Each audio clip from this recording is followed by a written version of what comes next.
அனைவருக்கும் வணக்கம். மெய்ப்பொருள் காண்பதறிவு நிகழ்ச்சிக்கு உங்களை அன்புடன் வரவேற்கின்றோம். மக்களுக்கு துரோகம் செய்யும் கட்சி திமுக கட்சி என்று நேற்று தாராபுரத்தில் நடந்த பொதுக்கூட்டத்தில் எதிர்க்கட்சித் தலைவர் அதிமுக பொதுச் செயலாளர் எடப்பாடி பழனிசாமி அவர்கள் பேசியிருக்கிறார். அதை தாண்டி இன்று தமிழகத்தை தலைகுனிய விடமாட்டோம் என்று முதலமைச்சர் மு க ஸ்டாலின் அவர்கள் கூறியிருக்கிறார். இது இரண்டு விஷயங்கள் நடந்திருக்கின்றன. இதை பார்க்கின்றோம். இது ஒரு தேர்தல் குற்றச்சாட்டா அல்லது ஒரு அக்கறை அரசியலா என்பதை பார்க்க வேண்டியிருக்கிறது. அதே சமயம் திருமாவளவன் அவர்கள் பேசுகின்ற போது நாங்கள் வெறும் 2 சீட்டுக்காக போய் திமுக அடையில் போய் நிற்கிறது இல்லைங்க என்று ஒரு விஷயத்தை கூறியிருக்கிறார். நாங்கள் பெரியாரை படைந்தவர்கள், நான் பெரியாரை படைந்தவன், அதனால் நான் போய் 2 சீட்டுக்காக நிற்க மாட்டேன் என்று சொல்லியிருக்கிறார். பாஜகவை அதிமுக புரிந்து கொள்ள வேண்டும் என்ற ஒரு நிலைப்பாட்டையும் சொல்லியிருக்கிறார்.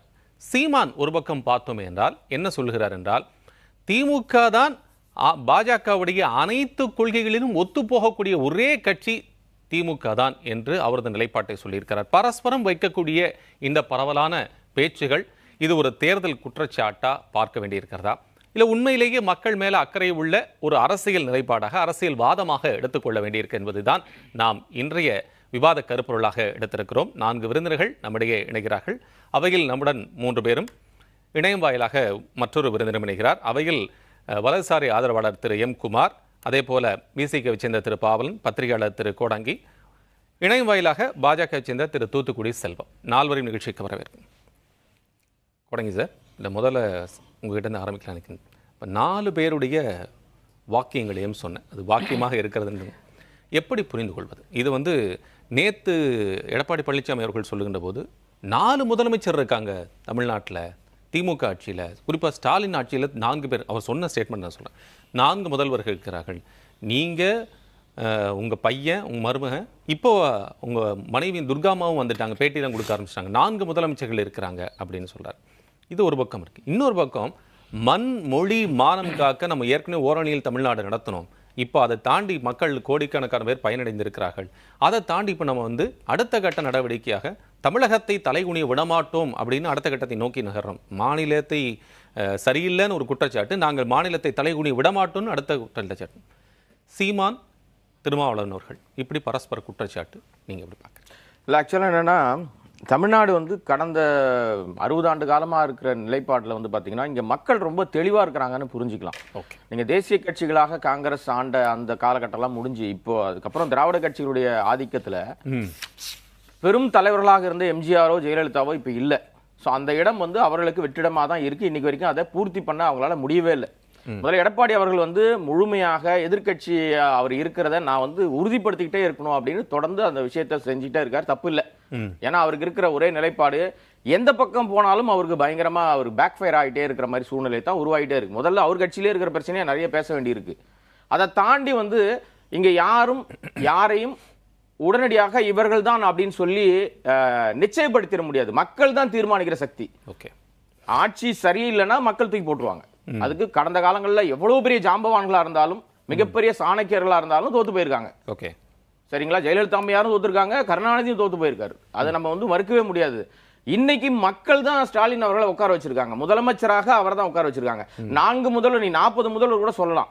நிர்வாகம் நடக்குதான்னு பார்க்கணும். முதல்ல நிர்வாகத்தின் மீது குற்றச்சாட்டு இருக்கு, பிரச்சனை இருக்குன்னா அது என்ன பிரச்சனை, எதையெல்லாம் இவர்கள் தவறு. இப்ப நீங்க குடும்பத்தை கொண்டு பேச ஆரம்பிச்சா பல விஷயங்களை நம்ம பேச வேண்டியிருக்கோம் சார். நிறைய விஷயங்கள். இப்ப நான் பத்திரிகையாளரை தான் பார்க்குறேன். எனக்கு திமுகவும் ஒன்று தான், அதிமுகவும் ஒன்று தான். ஓகே, ஆனால் அதே நேரத்தில் இந்த திமுக அரசாங்கத்தின் மீது உங்களுக்கு என்ன குறை இருக்கு அப்படின்றத எடப்பாடி எங்க தப்பு பண்றாரு அப்படின்னா, அவருக்கு இருக்கிற பிரச்சனைகளை பேசுவது மடைமாத்துவதற்காக. அவருக்கு நிறைய பிரச்சனை இருக்கு. இப்ப அவர் இங்க தீர்மானிக்க சக்தி இல்லை. நிஜமாவே அவர் தீர்மானிக்க சக்தி டெல்லி தான். இல்லைன்னா 4 கார் மாறி மாறி போக வேண்டிய அவசியமே கிடையாது. அவர் சார் ஒரு காலகட்டத்தில் இவ்வளவு சக்தி உலகத்தின் சக்தி வாய்ந்த தலைவர் அப்படின்னு சொல்லி பிரதமர் மோடியை சொல்லிட்டு இருக்காங்க இல்லையா? இப்ப அந்த மோடியே அம்மையார் ஜெயலலிதாவை பார்க்கறதுக்காக காவல் காத்தாரிங்க போயஸ் கார்டன் வரைக்கும், ஏர்போர்ட் கூட அந்த வரல. இதெல்லாம் வரலாறு. அப்படி ஒரு ஆளுமையாக இருந்த அதிமுகவோட நிலை இன்னைக்கு என்னவா இருக்கு? இல்லை, எடப்பாடி பழனிசாமி அவர்கள் சொல்லுகின்ற போது நீங்களும் இந்த பிரச்சார கூட்டத்தை பார்த்துருப்பீங்க. ஒவ்வொரு விதமாக சொல்லியிருந்தோம். ஒவ்வொரு ஊருக்கு போகும்போது ஒரு பிரச்சனையை அட்ரஸ் பண்ணார். நேற்று தாராபுரத்தில் அவர் பார்க்கும்போது இந்த பிஏபி கால்வாய் திட்டத்தில் ஆனைமலையார் நல்லார் அணை கட்டத்திலிருந்து அதிமுக ஆட்சியெலாம் எல்லா பிளானும் பட்டு அதுக்கான குழுவெல்லாம் அமைக்கப்பட்டது. அந்த கிடப்பில் அப்படி போட்டுருச்சு. இந்த மாதிரி ஒவ்வொரு திட்டங்களாக செஞ்சு போட்டுடுறாங்க. அப்போ இந்த மாதிரி செய்யக்கூடியவர்களை மக்கள் எப்படி மன்னிப்பாங்க? ஒரு ஆட்சியில் ஒரு முதலமைச்சர் இருந்தாலே தாங்க முடியாது, 4 பேர் இருந்தால் மக்கள் என்ன புரிஞ்சுக்குவாங்க, என்ன செய்யணும் அப்படின்னு ஒரு நிலைப்பாட்டை அவர் வெளிப்படுத்துகிறார். அது ஆதங்கமாக புரிஞ்சுக்கிறதா, அரசியலாக புரிஞ்சுக்கிறதா? அரசியல். அவர் அரசியல் தான் பண்ணி ஆகணும். ஆதங்கம் என்ன இருக்கு சார்? இவர் 4.5 வருஷம் இருந்தார் சார். 4.5 வருஷத்துல இவர் என்னெல்லாம் செஞ்சிருக்காரு பட்டியல் போட முடியுமா? வாய்ப்பு இருக்கா? ஆனால் பாஜக என்னெல்லாம் சொன்னுச்சோ அதெல்லாம் செஞ்சார். உதய் திட்டத்தில் ஆரம்பிச்சு எல்லாம் அம்மையார் ஜெயலலிதா மறுத்த, தடுத்த, வேணான்னு சொன்ன தமிழகத்தின் நலனுக்கு எதிரான திட்டங்கள் எல்லாவற்றையும் நேரா போய் கையெழுத்து போட்டு வந்தவர் தான் எடப்பாடி. அப்ப அவர் பேசுறது மொத்தமும் அரசியல் தான். ஏன்னா இன்னைக்கு அவருக்கு இருக்கிற சிக்கல், அடுத்து வருகிற 26 தேர்தலில் தான் முதலமைச்சராக வெற்றி பெறுகிறோமோ இல்லையோ அதிமுக விட்டுறக்கூடாது. இதில் திருமாவளவன் அவர்கள் ரொம்ப கவலைப்படுவது போல ஒரு நிலைப்பாடு நம்ம பார்க்க முடியுது. பாஜக அதிமுக நிலவக்கூடிய குழப்பத்துக்கு பாஜக தான் காரணம் அப்படின்னு. இப்போ மற்ற கட்சிகள் பேசுறதை விட திருமாவர்கள் வந்து அடிக்கடி இந்த விஷயத்தை சொல்லிட்டே வர்றார். அதே போல் நாங்கள் வந்து 2 சீட்டுக்காக போகிறவங்கலாம் இல்லை, திமுக நோக்கம்ல பெரியாரிய சிந்தனைகள் உண்மையிலேயே இருக்கக்கூடியவர்கள். நான் வந்து இது தலித்துன்னு என்னை அடையாளப்படுத்துகிறாங்க, செய்கிறாங்க அப்படிங்கிறத அந்த கான்செப்டையும் சீமான் பேசுகிறதையும் எப்படி பார்க்க வேண்டியிருக்கு சார்? நான் சீமான் பேசுறது எந்த காலத்தில் எடுத்துக்க மாட்டேன். அது விளையாட்டு செய்திகள் பார்க்குற மாதிரி சார். அவர் என்ன இப்படி ஆமாம் ஆமாம் ஆமாம். அவர் இது வரைக்கும் 10 ஆண்டு காலமாக அவர் வந்து அரசியல் நிற்கிறார் சார். கட்சியுடைய தலைவராக ஜெயிப்பதற்கு கூட அவர் எனக்கு நண்பர் சார். அவர் நான் திரைத்துறையிலிருந்து வரவன் தான், எனக்கு தெரியும் அவரை. நான் ரொம்ப எனக்கு நண்பர். அதனால தான் அவ்வளோ நான் வந்து ரொம்ப மகிழ்ச்சியாக சொல்கிறேன். எங்கள் அண்ணன் பேசுறது பூரா விளையாட்டு செய்திகள் தான். என்ன காரணம்னா, நீங்க அரசியல் நிலைப்பாட்டில் ஒரு நிலைப்பாடு உங்ககிட்ட இல்லையே. வேற ஏதாவது சொல்லியிருந்தா கூட பரவாயில்ல, அப்படி கடந்து போறீங்களே ஒரு அவ்வளவுதான் சார். அவர் அதனால தான் சொல்ல வரேன் நான். இப்போ நீங்க திருமாவை பட்டியலின தலைவராக ஏன் பாக்குறீங்க? அதை கடந்து அவர் எப்போ மாறிட்டார் சார்? வெகுஜன மக்களுடைய ஒரு இன்னொரு ஆகச்சிறந்த தலைவராக அவர் மாறி இருக்காரு. நீங்க இன்னும் ஒரு குறுகிய வட்டத்துக்குள்ள அவரை ஏன் வச்சிருக்கீங்க? திமுக எப்படி வைத்திருக்கிறது அவரை? திமுக அவரை என்னவா வைத்திருக்குன்னு அவருக்கு தெரியும். அவர் சொல்ற எல்லாமே திமுகவை ஆதங்கத்தில் சொல்றாருன்னு நம்ம எப்படி எடுத்துக்க முடியும்? ஓகே, நீங்க இங்க எங்க பிரச்சனை வரும், இந்த கூட்டணி எப்படியெல்லாம் உடைக்கலாம், இங்கிருந்து திருமாவை வெளியில எடுத்தா போதும், இங்கிருந்து காங்கிரஸை வெளியில எடுத்தா போதும், இங்க இருக்கிற கம்யூனிஸ்ட வெளியில எடுத்தா போதும், திமுகவை பலவீனப்படுத்திடலாம்னு ஒரு கும்பல் வந்து முயற்சி தொடர்ந்து நடந்துகிட்டே இருக்கு. இதற்கு எல்லாத்துக்கும் தொடர்ந்து திருமாவளவன் பதில் சொல்லிட்டே இருக்காரு. ஆனா அந்த பதிலை எப்படி இவங்க மடைமாத்த ட்ரை பண்றாங்கன்னா, திமுகவுக்கும் திருமாவளவனுக்கும் பிரச்சனை இருக்கு, அதனால அவர் ஆதங்கத்தில் சொல்லிட்டே இருக்காரு. சார், இந்த சீட்டு பிரச்சனை என்னைக்குமே திருமாவளவன் யோசிக்கிறதே இல்லை சார். நான் நிறைய நெருங்கி பழகியிருக்கேன். அவர் முதல் ஒரு திரைப்படம் நடிச்சார். அந்த திரைப்படத்தினுடைய அதாவது எழுதப்படாத ஈபியா வேலை பார்த்தது நான் தான். அதனால எனக்கு நல்ல நெருக்கம் இருக்கு, அண்ணனோட நிறைய பழக்கமும் இருக்கு, அது வேற விஷயம். ஆனாலும் அவர் பதவிக்காகவோ காசுக்காகவோ அல்லது வேறு ஒரு புகழுக்காகவோ ஒரு இடத்துல நிலைத்து நிற்கிறவர் இல்ல. பிரச்சனை வந்தா யாரா இருந்தாலும் கேள்வி கேட்பார். அதுதான் அவருடைய நிலைப்பாடு. இங்க நீங்க வந்து ஒரு தனிப்பட்ட இடத்துல வச்சு இன்னைக்கு பேசுகிற எல்லாரும் அவரை என்னவா பேசுறீங்க? தொடர்ந்து நான் அங்கிருந்து மாறிட்டேன், நான் எல்லாருக்குமான தலைவரா மாறிட்டு இருக்கேன்னு சொல்லும் போது, இல்ல நீங்க பட்டியலின தலைவர் தான், உங்களுக்கான இடம் இதுதான் அப்படின்னு ஒரு ஐசோலேட்டா தனியா ஒதுக்கக்கூடிய வேலையை தான் அவங்க தொடர்ந்து எதிர்க்கட்சியில் செஞ்சுட்டு இருக்காங்க. ஆனால் அதை திமுகவோட சேர்ந்து பேசுறாங்க. திமுக தான் அந்த வேலையை செய்து. இப்ப நீங்களே உங்க கேள்வியா தான் வைக்கிறீங்க, திமுகவோட ஒரு நிலைப்பாடு எப்படி இருக்கு? இதுதான் சார் மக்கள் மத்தியில எழுப்பப்படுகிற ஒரு பிம்பம். அந்த சென்ஸ்ல நானும் கேள்வி கேட்டேன். மக்கள் மனநிலையில் இப்படி ஒரு கேள்வி இருக்குங்கிறது தான் நான் முன்வைத்தேன். அதுதான் அது தோற்றத்தை ஏற்படுத்துறாங்க. அது ஒரு கற்பனையான நீர்க்குமிழி மாதிரி சார். அது உண்மை அது அல்ல. திரு செல்வம், இருக்கக்கூடிய சூழல்களை பார்க்கும்போது தமிழகத்தில் இந்த பிரச்சார களத்தில் சூடுபிடித்து வருகிறது. என்னதான் ஒரு 7 மாசம் இருக்கு தேர்தலுக்காக அப்படின்னு சொன்னா கூட இப்போதே இந்த களம் வந்து ஆயத்தமாக இருக்கிறத நாம் பார்க்கணும். பரஸ்பர குற்றச்சாட்டுகள் இருக்கிறது. திமுக அதிமுக என்று மாறி மாறி குற்றச்சாட்டுகளுக்கு நடுவே திருமாவர்களும் சீமானவர்களும் பேசிக்கொண்டே வருகிறார்கள். பாஜகவிட்டந்து அதிமுக இருக்கக்கூடிய குழப்பத்துக்கு பாஜக தான் காரணம் அப்படின்னு தொடர்ச்சியான ஒரு குற்றச்சாட்டை திருமாவர்கள் வைத்துக்கொண்டே வருகிறார்கள். அதே போல மக்களுக்கு துரோகம் செய்த திமுக அரசுன்னு எடப்பாடி பழனிசாமி அவர்கள் சொல்ல, அதற்கு திமுக தரப்புல இருந்து கடுமையான எதிர்மறை விமர்சனங்களும் வந்து கொண்டே இருக்கின்றன. உங்களுடைய பார்வையில் எப்படி இருக்கிறது? வேந்தர் தொலைக்காட்சி நிறுவனத்திற்கு, நெறியாளர் சகோதரர் கோபாலகிருஷ்ணன் அவர்களுக்கு, அதை போலவே தொழில்நுட்ப கலைஞர்களுக்கு, என்னுடைய சக பங்கேற்பாளர்களுக்கு என்னுடைய மாலை வணக்கம். வணக்கம் சார். அதாவது அரசியல் கட்சிகளை பொறுத்த வரைக்கும் வந்து கொள்கை சித்தாந்தங்கள் அது ஒரு பக்கத்துல, அது என்னை பொறுத்தவரையிலே கொள்கை சித்தாந்தங்கள் எல்லாமே எல்லாவற்றையும் விட எண்ணிக்கை, நாடாளுமன்ற எண்ணிக்கை, சட்டமன்ற எண்ணிக்கை என்கிற அளவில் இன்றைக்கு அரசியலினுடைய திசை வழி போக்கு மாறிவிட்டது. ஒண்ணு. ரெண்டாவது, நீங்க சொன்னீங்க பாரதிய ஜனதா கட்சி அதிமுகவை கபலீகரம் செய்கிறது அல்லது அழிக்கிறது அப்படி இப்படிலாம் சொன்னீங்க. அதெல்லாம் வந்து அதெல்லாம் வந்து கிடையாது. ஏன்னு கேட்டீங்கன்னா கடந்த காலங்கள்ல எல்லாம் வந்து பாத்தீங்கன்னா ஒவ்வொரு கட்சிகளுமே பலகீனமாக ஒரு பெரிய கட்சியாக இருந்தா கூட ஏதாவது சர்ச்சைகளில் சிக்கி பலகீனமாக இருக்கிற பொழுது அதனுடைய தோழமை கட்சிகள் வந்து அந்த கட்சியை வந்து தோழமை கட்சிகள் ஆதிக்கம் செலுத்துவது, பெரிய கட்சியின் மீது ஆதிக்கம் செலுத்துவது என்பது ரொம்ப இயல்பா நடக்கிறது. அண்ணன் கோடங்கி அவர்கள் சொன்ன கருத்துல நான் எதுல உடன்படுறேன்னு கேட்டீங்கன்னா, அண்ணன் திருமாவளவன் அவர்கள் வந்து ஆகச் சிறந்த ஒரு தமிழ் போராளி, அதுல எந்த மாற்று கருத்தும் இல்லை. அதே நேரத்துல திமுகவுல அவர் வந்து திமுகவிற்காகவே பரிந்து பேச வேண்டிய நிலைக்கு இன்றைக்கு தள்ளப்பட்டிருக்கிறார். காரணம் 2 சீட்டுக்காக நான் போராடலைன்னு அண்ணன் சொல்றாரு, உண்மைதான். ஆனா அதே நேரத்துல 2 தொகுதிகள் தனி தொகுதியில தான் நிக்கணுங்கிற நிலையில இன்னைக்கு வரைக்கும் அவர் இருக்காரு. அவர் வந்து ஒருவேளை அண்ணன் திருமாவளவன் அவர்கள் நினைச்சா எனக்கு பொது தொகுதி கொடுங்கன்னு கேட்கல. அவர் வந்து ஒரு குறிப்பிட்ட சமூக எல்லைக்குள்ள அவரை சுருக்கி இருக்கிறதுல கூட எனக்கு உடன்பாடு இல்லை. ஏன்னா அவர் வந்து எல்லோருக்குமான தலைவராக பரிமளித்து இருக்கிறார். பெரிய போராட்ட களத்திற்கு பிறகு அதைத்தான் திரு கோடங்கியும் சொன்னாரு. நான் வழிமொழிகிறேன், அதை நான் வழிமொழிஞ்சுதான் சொல்றேன். அதான் அண்ணன் கோடங்கியுடைய வார்த்தைகளை நான் வழிமொழிந்து அவர் ஆகச் சிறந்த தலைவராக பரிமளித்திருக்கிறார். ஆனாலும் கூட சமூக அமைப்பில் அவர் சார்ந்திருக்கிற திமுகவே கூட அவருக்கு 2 சீட்டு அப்படின்னு சொன்னா அந்த 2 சீட்டுமே வந்து என்னது தனி தொகுதியா கொடுக்கணும்னு என்ன அவசியம் இருக்கு? அவர் எங்க நிப்பாட்டினாலும் எந்த தொகுதியில் நின்னாலும் அவர் ஜெயிக்கக்கூடிய அளவிற்கு செல்வாக்கு பெற்றிருக்கிறார். ஆனால் இந்த சமூக அமைப்புல வந்து அது திமுக அவரை சரியாக ஒண்ணு பயன்படுத்திருச்சுன்னு நான் நினைக்கல. ஒண்ணு. 2வது, பாரதிய ஜனதா கட்சி அண்ணன் திருமாவளவன் அவர்கள் மிக கடுமையாக பாரதிய ஜனதா கட்சி விமர்சிக்கிற நிலைக்கு காரணம் என்னன்னு கேட்டீங்கன்னா, இப்ப அவங்க திமுகவிற்காக அவர் பேச வேண்டிய நிலையில் இருக்காரு. ஆனால் மத்தியில காங்கிரஸ் கட்சி அதையுமே அவர் திரு கோடங்கி அவர்கள் வந்து நான் அந்த இடத்துல முரண்படுறேன், நான் அதை ஏத்துக்கல, அவர் அப்படி பேசக்கூடியவர் அல்ல, தனக்கு என்னன்னு தோணக்கூடிய கருத்துக்களை தெளிவாக யாராக இருந்தாலும் பேசக்கூடிய ஒரு தலைவராகத்தான் பார்க்க வேண்டி இருக்கிறது, அப்படி சுருக்கிட்டாங்க, அது தவறு அப்படின்னு சொல்றாரு. ஆனா நீங்க இல்லைங்கிறீங்களே. நான் வந்து அதை தான் சொல்றேன், எனக்கு கொஞ்சம் அனுமதி கொடுங்க. அதாவது ஒவ்வொரு காலகட்டங்களையும் ஒரு 10 ஆண்டு கால இடைவெளியில பாத்தீங்கன்னா விட்டு பாத்தீங்கன்னா 1967 வரைக்கும் திராவிட முன்னேற்ற கழகம் அண்ணா தலைமையில் இருக்கிற காலத்துல மூதறிஞர் ராஜாஜியோடு மிக கடுமையாக முரண்பட்டிருந்தார்கள். ஆனால் 1967 காங்கிரஸை வீழ்த்த வேண்டும் என்று அண்ணா முடிவெடுத்த பிறகு ராஜாஜியோட எது குலக்கல்வி திட்ட கொண்டு வந்த ராஜாஜி என்றெல்லாம் பேசிய திமுக குள்ளுகப்பட்டர் என்று ராஜாஜி விமர்சித்த அண்ணா ராஜாஜியோடு கூட கூட்டணி வைத்தார்.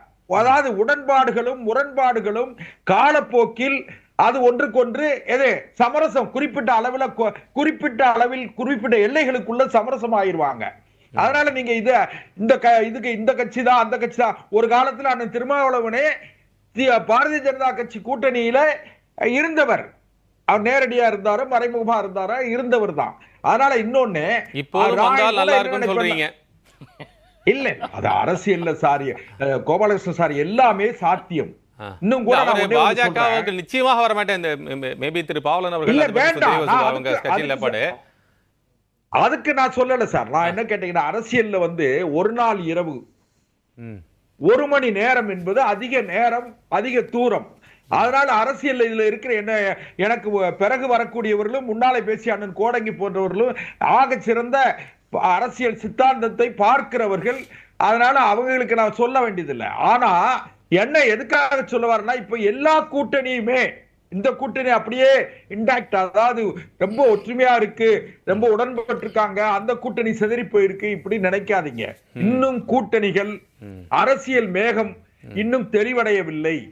அரசியல் இன்னும் கலங்கிய குட்டையாகவே இருக்கிறது. இன்னும் கூட புதிய கட்சிகள் தோன்றலாம், புதிய அமைப்புகள் ஏற்கனவே இருக்க அதிமுக கொடுக்கக்கூடிய குழப்பத்துக்கு காரணமே பாஜக தான் சொல்றாரு திருமா அவர்கள். அதே போல பாஜகவோட எல்லா கொள்கையிலும் சேர்த்து செயல்படுறது திமுக தான் சீமான் சொல்றாரு. நீங்க இன்னொரு கட்சி வர போறாங்க, எந்த கட்சி வர போறாங்க? அதெல்லாம் நான் வந்து பொது வழியில இப்போ வந்து நம்ம பேசுற அளவுக்கான அதுக்கான காலங்கள் இன்னும் கணிஞ்சு வரல. கலங்கிய குட்டை நீங்க யாருன்னா கலக்குனது என்னன்னா, கலங்கிய குட்டை அரசியல் ஆயிடுச்சுன்னு சொன்னீங்கல்ல, யார் கலக்கி விட்டது? அதுதானே கேள்வியா இருக்கு. பிரச்சனையே அங்கதானே போயிட்டு இருக்கு. யார் அண்ணன் பாவலன் கேக்கீங்களா இல்ல இல்ல யார் கோடங்கி சார் கேக்குறாங்க. கேக்குறாரு. அதாவது எனக்கு இந்த வியூ தெரியலங்கிறதுனால அது தெரியல. அதாவது ஒரு விஷயம் என்னன்னு கேட்டீங்கன்னா, அந்தந்த காலகட்டங்களில் 2011 தேர்தல்ல அண்ணன் கோடங்கி அவர்களுக்கு நினைவுபடுத்திருக்கா விரும்புறேன். கீழே வந்து பேச்சுவார்த்தை மேல ரைடு நடந்துகிட்டு இருந்தது, என்கொயரி நடந்தது திமுகவில்.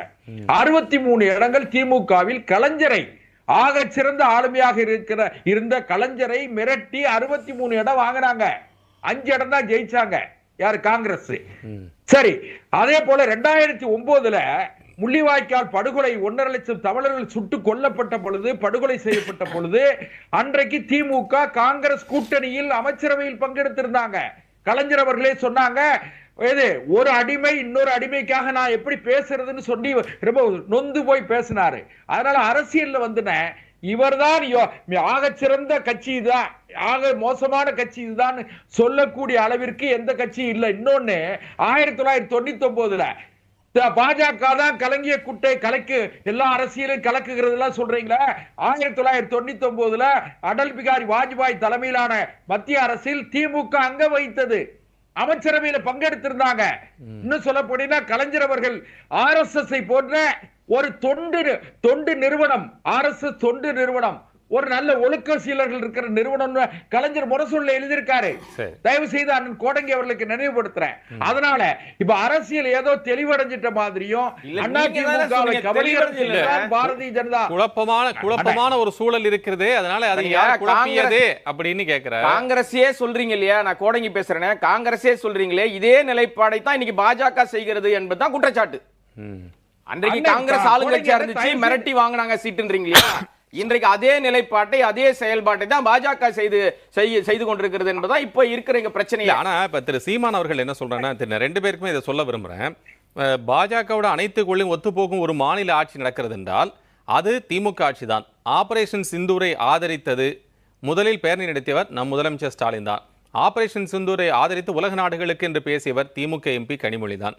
அன்று பாஜக கூட்டணி இருந்தவர்கள் இன்று காங்கிரசுடன் இருக்கிறார்கள். அப்படி என்றால் பாசிசம் மதவாதத்திற்கு திமுக எதிரானது என்று எதை வைத்து சொல்வது அப்படின்னு கேள்வி எழுப்புறார். எனக்கு கொஞ்சம் அனுமதி கொடுத்துருங்க கோபாலகிருஷ்ணன் சார். அதாவது இப்ப கூட 452 வாக்குகள், அதாவது துணை குடியரசுத் தலைவர் 452 வாக்குகள் பெற்றிருக்காரு. சரி, அந்த துணை குடியரசுத் தலைவர் 452 வாக்குகள் பெற்றதுக்கு வந்து யார் காரணம்னு கேட்டீங்கன்னா, திமுக கூட்டணியில இருக்கிற திமுகவை சார்ந்த ஒருவரும் திமுக கூட்டணியை சார்ந்த 2 வாக்குகளுமே கூட பாரதிய ஜனதா கட்சி கிடைத்திருப்பதாக சில செய்திகள் இருக்கு. அரசியல் வந்து தெரியாம போட்டதா சொன்னாங்க சார். 15 ஓட்டு தெரியாம போட்டதா சொன்னாங்களா யாரு? அண்ணே 15 வாக்குகள் வந்து 15 வாக்குகள் இவங்க நாடாளுமன்ற உறுப்பினர்கள், ஆக சிறந்த அறிவாளிகள், 10 மிகப்பெரிய படிப்பாளிகள் வந்து செல்லாத ஓட்டு போடுறாங்களா? 15 ஓட்டு. ஏதாவது ஒரு இன்சிடென்ட் தெரியாம நடந்திருக்கோ, அதுக்கான வாய்ப்புகள் இருக்கு அப்படிங்கிற ஒரு நிலைப்பாட்டை அவங்க சொல்றாங்க. நீங்க எப்படி அது இல்லைன்னு சொல்லி மறுக்கிறீங்க? சொல்லுங்க. நான் ஒண்ணு என்ன சொல்றேன்னு கேட்டீங்கன்னா, இது வந்து அரசியல் என்ன, அரசியல் நான் கேட்ட கேள்விக்கு நீங்க வர மாட்டீங்க. நீங்களே குழப்பிட்டே இருக்கீங்க, குட்டையை குழப்புற மாதிரி குழப்பிட்டே இருக்கீங்க தவிர. திரு செல்வம், சொல்லுங்க. நீங்க வந்து இப்ப வரைக்கும் டைரக்டா ஒரு கேள்விக்கு பதில் சொல்லவே இல்ல. அப்படியே வந்து கோடங்க, நான் இன்னும் தெளிவா சொல்றேன். எங்க கேட்கிறாரு, நான் கேட்கல. இல்ல, நெறியாளர் மூலமா நீங்க கேக்கீங்க, சபாநாயகர் மூலமா நீங்க கேக்கீங்க. என்ன சார் இது? அதாவது அதனால நான் என்ன சொல்றேன்னா, அரசியலில் சந்தர்ப்பம் யாருக்கெல்லாம் வாய்க்கிறதோ அவர்களுக்கான நீங்கள் சொல்றதை பார்த்தால் திமுகவும் பாஜகவும் கூட்டணிங்கிற மாதிரி தான் நீங்க சொல்றீங்க. அப்படி புரிஞ்சுக்கலாமா? நான் ஒண்ணு நானும் கோடங்கி என்னன்னா, கருத்து முரண்பட்டாலும் நட்புல வந்து உடன்படக்கூடாது என்ன இருக்கு? நாங்க கொள்கை அளவில் நீங்க தான் சொன்னீங்க, சிந்தூர் ஆபரேஷன் சிந்தூரை ஆதரிச்சு திமுக பேசிச்சு. திமுகவினுடைய நாடாளுமன்ற குழு தலைவர் மரியாதைக்குரிய சகோதரி கனிமொழி வெளிநாடுகள்லாம் போய் திமுக ஆபரேஷன் சிந்தூரை நியாயப்படுத்தி இந்தியாவினுடைய எதை பாரதிய ஜனதா கட்சி அரசு எடுத்த நடவடிக்கையை நியாயப்படுத்தி உலக நாடுகள்ல போய் பேசினாங்களா இல்லையா? அதனால நீங்க அதை இதையும் நம்ம வந்து ஒண்ணுக்கு ஒண்ணு முடிச்சு போட வேண்டியதில்லை. இல்ல நான் சொல்லல சார், அது திரு சீமான் அவர்கள் சொன்னது. அதனால திமுகவை எந்த விதத்துல அது மாற்றி எப்படி அவங்க கொள்கையிலிருந்து மாறி இருக்காங்க அப்படின்னு கேள்வி கேட்கிறார் திரு விஜய். அதுதான் கேட்கிறார், மறைமுக கூட்டணின்னு.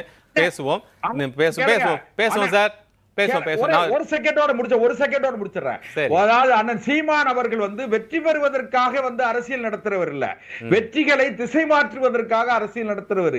அதனால திருமாவளவன் அண்ணனையும் சீமான் அண்ணனையும் ஒப்பிட்டு பேசாதீங்க. திருமாவளவன் அண்ணன் வந்து ஒரு கொள்கை சார்ந்த சித்தாந்தம் சார்ந்து அப்படி அந்த வழியில போறவரு. அவருக்கு சீமான் அவர்களுக்கு சித்தாந்தம் இல்லையா? சீமானுக்கு சித்தாந்தம் இல்லையா சார்? நீங்க தமிழர்கள் கொதிச்சிட போறாங்க. சீமான் அவர்களுக்கு சித்தாந்தம் இல்லை, தமிழ் தேசியத்தை முன்னெடுக்கிறதே சீமான். பாவலன் அவருடைய கருத்துக்கள் பேசுறதுக்கு பதிலா அண்ணன் செல்வம் பேசிட்டு இருக்காருன்னு நான் புரிஞ்சுக்கிறேன். என்னை மாதிரி பார்க்கிற பார்வையாளர் புரிஞ்சுப்பாங்க போல இருக்கு. சரி, எனக்கு இல்ல நீங்க திருமாவளவன் அவர்கள்ட்ட ரகசிய பேச்சுவார்த்தை நடத்திட்டு இருக்கீங்களா என்னன்னு தெரியலையே. இல்ல நீங்க இன்னொன்னு கேளுங்களேன். திருமாவளவனை போன்ற போராளிகளை ஆதரிக்கவில்லை என்று சொன்னால் நான் கற்ற கல்வியும் நான் உற்று பார்க்கிற அரசியலுமே தப்பா போயிரும். அதனால அது வேற தவறான கட்சியில் இருக்காரு போல இருக்கு. இந்த சிந்தனையோடு நீங்க பாஜக எப்படினே நீங்க வந்து நடமாடுறீங்க. அதுதான் சொல்றேன். எனக்கு சேர்த்து அவர் பேசுறாரு அப்படிங்கிறாரு. ஒரே நிமிஷம், ஒரே நேரத்துல ரெண்டு விசிக தரப்புல பேச முடியாது. ஒரே நேரத்துல ரெண்டு விசிக தரப்புல பேச முடியாது. ஒரே நிமிஷம் இருங்க. இல்ல ஒரு நிமிஷம், நான் அது கேளுங்க. இல்ல கீழ மாத்தி போடலாமா சார்? பாஜக பதிலா விசிக மாத்தி போடலாமா உங்க பேருக்கு? திருமாவளவன் மீது எனக்கு கடுமையான வருத்தம். 2009 முள்ளிவாய்க்கால் படுகொலை நடக்கிறது அவர் நடந்த பிறகு 1.5 லட்சம் தமிழர்கள் சுட்டுக் கொல்லப்பட்ட பொழுது அவங்க யோசிப்பாங்க தவறுங்கிற கருத்து. அதனால நீங்க அதையும் பாருங்க. ரைட் அது ரெண்டு பக்கம் இருக்கு, ஆதரவு இருக்கு, நிலைப்பாடு இருக்கு, எதிர்ப்பு நிலைப்பாடும் இருக்குன்னு சொல்றீங்க. Right, okay. திரு பாவலன், இதுல வந்து 2 சீட்டுகளுக்காக திமுகவை ஆதரிக்கவில்லைன்னு பேசக்கூடிய அளவுக்கு விமர்சனங்கள் இருக்கு அப்படின்னு அதே நேரத்தில் அதிமுக மேலேயும் திருமாவளவன் அவர்கள் தனது விமர்சனத்தோட கூடிய ஒரு ஆதங்கத்தையும் வெளிப்படுத்துகிறார். என்ன ஸ்டாண்ட் அது? எப்படி புரிஞ்சுக்கிறது? நாம வந்து இங்கேயே ஒரு பால் அடிச்சு அங்கேயே ஒரு பால் அடிக்குது, அப்படியா? அது முதல்ல அண்ணன் குமாரை வச்சுக்கிட்டு நம்ம தூத்துக்குடி செல்வம் வந்து விடுதலை சிறுத்தைகள் கட்சியுடைய தலைவர் எழுச்சி தமிழர் மீது ஒரு நன்மதிப்பை இந்த ஊடகத்தில் தெரிவிச்சிருக்காரு. உண்மையை உறக்க சொல்லியிருக்காரு. பிரதமர் மோடி அவர்கள் வந்து அவர் மேல நல்ல மதிப்பு இருக்குன்னு தானே பொது வழியில் சொல்றாரு. இதுல என்ன உண்மையை உறக்க சொன்னதுக்காக அவரை தூத்துக்குடி செல்வம் அவர்களுக்கு என்னுடைய மனமார்ந்த நன்றியை தெரிவிச்சுக்கிறேன். இப்போ நீங்கள் கேட்ட கேள்வி அப்படின்னா, தொடர்ந்து வந்து இப்போ தமிழ்நாட்டில் திமுக அணி ஏற்கனவே 3 தேர்தலில் கடந்து வந்துருச்சு, ஒரு மாபெரும் வெற்றியை கொடுத்துருச்சு. இப்போ இந்த 2026 தேர்தலையும் திமுக அணி ஒரு மகத்தான வெற்றி பெற போகுது அப்படின்றது எல்லோருக்கும் நன்றாக தெரியும். அப்போ திமுக அணியில் மிக வலுவாக இருக்கக்கூடியவர்கள் விடுதலை சிறுத்தைகள். அப்போ திமுக அணியை உடைக்க வேண்டுமென்றால், திமுகவை தோற்கடிக்க வேண்டுமென்றால் விசிகாவை அதிலிருந்து வெளியேற்றணும். அப்போ இந்த விசிகாவை எப்படி வந்து ப்ரோவோக் பண்ணுறது, கோபத்தை மூட்டுறது, இதை மையப்படுத்திக்கிட்டு கொள்கை பகைவர்கள் தொடர்ந்து எங்கே வாய்ப்பு கிடைக்குதோ அங்கெல்லாம் போய் இவங்க 2 சீட்டுக்கு நிற்கிறாங்க, 4 சீட்டுக்கு கையேந்துறாங்க அப்படின்ற மாதிரியே வந்து ஒரு குறைச்சி பேசிகிட்டு இருக்கிறாங்க. எங்களுக்கு வந்து ஏற்கனவே ஒரு தோழர் கோடாங்கி சொன்ன மாதிரி நாங்கள் நிறைய எண்ணிக்கையில் போட்டியிடுவதற்கான வாய்ப்புகளை உருவாக்குறதுக்கு பெரிய விஷயமே கிடையாது. பாஜக பாரதிய ஜனதா கடந்த காலங்களில் எங்ககிட்ட கூப்பிட்டு பேச்சுவார்த்தை நடத்தியது. நீங்கள் வாங்க, நீங்கள் திமுகவை நம்பாதீங்க, அதிமுகவை நம்பாதீங்க, எங்கள் கூட வாங்க, பாஜக விசிகா ஒரு அலையன்ஸ் ஃபார்ம் பண்ணுவோம், உங்களை தமிழ்நாட்டுக்கு முதலமைச்சராக்குவோம். இது பாஜக தரப்பில் எங்ககிட்ட பேசப்பட்ட வார்த்தை. ஓகே. உத்தரப்பிரதேசத்தில் எப்படி மாயாவதியை நாங்கள் வந்து சிஎம் ஆக்கணும், அதுபோன்று தமிழ்நாட்டில் உங்களுக்கு நல்ல இமேஜ் இருக்குது, மக்கள் செல்வாக்கு இருக்குது, எந்த குற்றச்சாட்டுக்கும் ஆகாதவர் நீங்கள், அதனால் உங்களை வந்து சிஎம் வேட்பாளராக நாங்கள் அறிவித்து வெற்றி பெற வைப்பது எங்களுடைய கடமை என்று பாஜக தரப்பில் பேச்சுவார்த்தை நடத்தப்பட்டது. சரி. ஆனால் முதலமைச்சர் நாற்காலிக்கு நாங்கள் ஆசைப்பட்டு இருந்தால், எங்கள் தலைவர் ஆசைப்பட்டிருந்தால் உடன்பாடு ஏற்பட்டிருக்கும். நான் இருந்தேன். அப்போ இருக்கும்போது என்ன சொன்னார்னா, நான் அம்பேத்கருடைய கொள்கை வாரிசுனர் தெளிவாக வந்தவங்களுக்கு அழகாக ஒரு தேநீர் கொடுத்துட்டு, நான் அம்பேத்கருடைய கொள்கை வாரிசு, நான் பதவிக்காக என்னுடைய கொள்கையை மாற்றிக்கிற முடியாதுன்னு சொன்னார். பதவிக்காக என்னுடைய கொள்கையை மாற்றிக்கிற முடியாது, விசிகா வெற்றியை விட மக்களுடைய நலன் முக்கியம், ஒரு நாட்டின் நலம் முக்கியம். ஒரு கேள்வி மட்டும், இப்போ இவ்வளவு காலம் நீங்கள் கூட்டணியில் இருப்பது மூலமாக விசிக சாதித்தது என்ன? தமிழ்நாட்டை இன்றைக்கு மதவாத சக்திகளிலிருந்து பாதுகாத்து வச்சிருக்கோம். இந்திய அரசியலமைப்பு சட்டம் என்ன சொல்லுது அப்படின்னா, இந்தியா வந்து ஒரு செக்குலர் ஸ்டேட், மதசார்பற்ற நாடு. உலகிலேயே நீங்க ஐரோப்பிய நாடுகள் எல்லாமே கிறிஸ்தவ நாடுகள், அரபு நாடுகள் எல்லாமே இஸ்லாமிய நாடுகள், ஆசிய நாடுகள் எல்லாமே பௌத்த நாடுகள். ஒரே நிமிஷம் சார். அப்படி இருக்கும்போது உங்களுக்கு இந்தியா மட்டும்தான் உலகிலேயே ஒரு மதசார்பற்ற ஒரு அரசியலமைப்பு சட்டத்தை தாங்கி இருக்கக்கூடிய ஒரு நாடு அப்படின்னா இந்தியா தான். அப்ப இன்றைக்கு பாரதிய ஜனதா வட மாநிலங்களில் வெற்றி பெற்று அந்த மாநிலங்கள் எல்லாமே வந்து பாஜகவுடைய சித்தாந்தம் என்பது அந்த சனாதன கொள்கை, அதன் அடிப்படையில் தான் அரசாங்கம் இயங்கிட்டு இருக்கு. தமிழ்நாட்டிற்குள் பாரதிய ஜனதா காலூன்ற விடாமல் அரசியல் களத்தில் அடிச்சு விரட்டுறத வந்து விசிகா வந்து முக்கிய பங்காற்றிட்டு இருக்கோம். இப்போ நாங்கள் எந்த அணியில் இருக்கிறோமோ அந்த அணி தான் வெற்றி பெறும் சூழல் அப்படியே தமிழ்நாட்டில் உருவாக்கி வச்சிருக்கோம். நீங்கள் இல்லாமலேயே திமுகவுடைய கூட்டணி, திமுகவுடைய மற்ற அணிகள், கூட்டணிகள், அவர்கள் அதைத்தானே சென்று கொண்டிருக்கிறார்கள். விசிக செஞ்ச மூலமாக நீங்கள் முன்னெடுக்கக்கூடிய விஷயங்களை இன்னொன்னு என்னன்னா, மக்களுக்காக சாதித்தது என்ன அப்படிங்கிற ஒரு கேள்விக்கு முன்வைக்கும். ஏங்க, மக்களுக்கு தீய சக்திகளிடமிருந்து மக்களை பாதுகாப்பது மிகப்பெரிய சாதனை தாங்க அது. நீங்க வந்து இப்ப சனாதனம் நாடு முழுவதும் ஒரு நிமிஷம் நான் பேசு. சனாதனம் என்கின்ற சொல் இன்றைக்கு நாடு முழுவதும் மிகப்பெரிய அளவு உச்சரிக்கப்பட்டு அது விவாத சொல்லா மாற்றப்பட்டதுக்கு யார் காரணம்? எங்க தலைவர் பேசின பிறகுதான் துணை முதலமைச்சர் உதயநிதி பேசினாரு. அது ஒரு பெரிய இன்னைக்கு விவாத பொருளாகுது. சனாதனத்தை மையப்படுத்தி இன்னைக்கு எல்லாமே வந்து இரண்டு அணியா மக்கள் இரண்டா பிளவுபட்டாங்க. ஒன்று சனாதனத்தை எதிர்க்கக்கூடியவர்கள், சனாதனத்தை ஆதரிக்கக்கூடியவர்கள். இந்த சூழல்ல தமிழ்நாட்டை இன்றைக்கு பாதுகாக்கக்கூடிய அந்த இடத்துல மிகப்பெரிய கடமையில விடுதலை சிறுத்தைகள் வந்து முன்களத்தில் நிற்கிறோம். இதுதான் நாங்கள் செய்த மிகப்பெரிய சாதனையாக பார்க்குறோம். இன்றைக்கு அரசியலமைப்பு சட்டம் இந்தியாவில் இருக்கக்கூடிய அனைத்து தரப்பு மக்களுக்கும் ஃபண்டமெண்டல் ரைட்ஸ் என்று சொல்லக்கூடிய அடிப்படை உரிமைகளை கொடுக்குது. குறிப்பாக விளிம்புநிலை மக்களுடைய வாழ்வாதாரத்தை பாதுகாக்குது. கல்வி உரிமை, பேச்சு உரிமை, எழுத்துரிமை, வேலைவாய்ப்பு உரிமை, அந்த அடிப்படை எல்லாத்தையும் பாதுகாக்குது. அந்த அரசியலமைப்பு சட்டத்தை நீர்த்து போவதற்கு பாஜக எல்லா உத்திகளும் கையெடுத்துல வருது. அப்ப அதை வந்து அதையும் எதிர்த்து நாங்க போராடிட்டு இருக்கோம். இப்ப இந்தியா கூட்டணி உருவாகுதுல ஒரு நிமிஷம் நான் முடிச்சுக்கிறேன், நீங்க பேசுங்க, நீங்க கிராஸ் பண்ணுங்க, பதில் சொல்றேன். இன்றைக்கு தமிழ்நாட்டில் மதசார்பற்ற ஒரு முற்போக்கு கூட்டணியை உருவாக்குவதில் எங்களுடைய பங்களிப்பும் அதிகம். அதே போன்று இந்தியாவிலேயே இந்தியா கூட்டணி ஒன்று உருவாக்கப்பட்டு அந்த அணி வெற்றிகரமாக இயங்குவதற்கு விடுதலை சிறுத்தைகள் கட்சி ஆற்றிய பங்கு பெரும்பங்கு. எங்க தலைவர் வந்து எப்போ டெல்லிக்கு போனாலும் அனைத்து பெரிய பெரிய கட்சிகளை சந்திச்சு பாரதிய ஜனதாவுக்கு எதிராக ஒரு அணியை உருவாக்குங்க அப்படின்னு ரொம்ப நீண்ட காலமா வலியுறுத்தி வந்தார். அதன் அடிப்படையில் அந்த இந்தியா கூட்டணி உருவாவதில் எங்க தலைவருடைய பங்கு ஒரு மகத்தான பங்கு. அப்ப தமிழ்நாட்டையும் பாதுகாக்க வேண்டும், ஒட்டுமொத்தமா இந்தியாவையும் பாதுகாக்க வேண்டும். அரசியலமைப்பு சட்டம் வந்து நீர்த்து போகக்கூடாது. இதுதான் இன்றைக்கு விசிகா செய்த மிகப்பெரிய சாதனை. மது விலக்கு என்பதை வந்து ஒட்டுமொத்தமான தேசத்திற்கான ஒரு கோரிக்கை. அந்த அடிப்படையில் நாங்கள் சொல்றோம், நீங்க வந்து மதுவிலக்கே வந்து இன்னைக்கு இந்த நாட்டு மக்கள் மீது உண்மைக்கு மோடி அவர்களுக்கு அக்கறை இருந்தால் மதுவிலக்கு கொள்கை தேசிய கொள்கையாவே அறிவிச்சு அவர் வந்து மூடலாம். ஆனா உத்தரப்பிரதேசத்துல உத்தரப்பிரதேசத்துல மது உற்பத்தியாளர்களை அழைச்சு வந்து அவர் வந்து முதலமைச்சர் வந்து ஒரு மாநாடு நடத்திட்டு இருக்காரு. இது ஒரு பக்கம் இருக்கட்டும். அடுத்து அதிமுகவை வந்து பாதுகாத்து கொள்ளுங்கள். பாரதிய ஜனதா அதிமுகவை வந்து சுக்குநூறாக உடைச்சிட்டு இருக்கு. பாரதிய ஜனதா வந்து ஒரு ஆபத்தான கட்சி, அதோடு கூட்டணி வேண்டாம் என்று இன்றைக்கு நேற்றல்ல, நீண்ட நெடுங்காலமாக எங்கள் தலைவர் சொல்லிட்டு வர்றாரு. ஜெயலலிதா அம்மையார் உடல்நலம் குன்றி அப்போலோ மருத்துவமனையில் கடத்தப்பட்ட நாளிலேயே முதலில் தமிழ்நாட்டிற்கு எச்சரிக்கை விடுத்தவர் தான் எங்கள் தலைவர் எழுச்சி தமிழர். அதாவது வந்து எய்ம்ஸ் மருத்துவர்கள் தமிழ்நாடு அரசு இருக்குது, அந்த அம்மா வந்து உடம்பு முடியாமல் படுத்துட்டு இருக்காங்க. இங்கே வந்து சுகாதாரத்துறைக்கு ஒரு அமைச்சர் இருக்கிறாரு, சுகாதாரத்துறையில் ஒரு செயலாளர், ஐஏஎஸ் படித்த செயலாளர் இருக்கார்.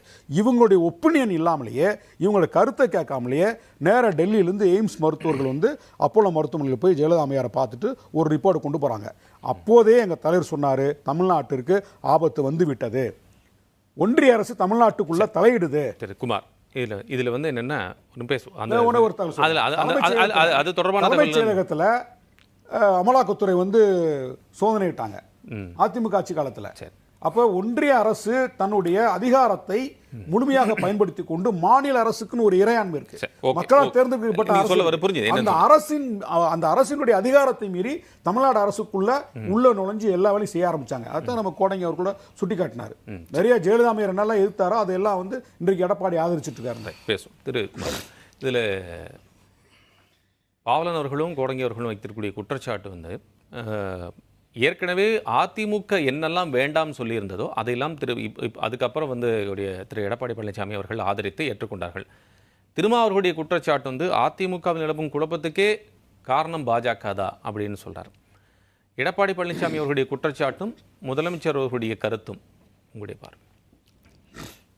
அதிமுகவுடைய பிரச்சனைக்கு பாஜக தான் காரணம் அப்படின்னு சொன்னால் அது சரியாக இருந்தால் எடப்பாடி பழனிசாமி தலைமையில் இயங்கக்கூடிய அதிமுக அவர் எப்பேற்பட்ட 25 ஆண்டு காலம் ஜெயலலிதா அம்மையார் கூட இருந்த சசிகலா அம்மையார் அரியணையில் உட்கார வைத்த அந்த அம்மையாரை அடுத்த ஒரு வாரத்துக்குள்ளே தன்னுடைய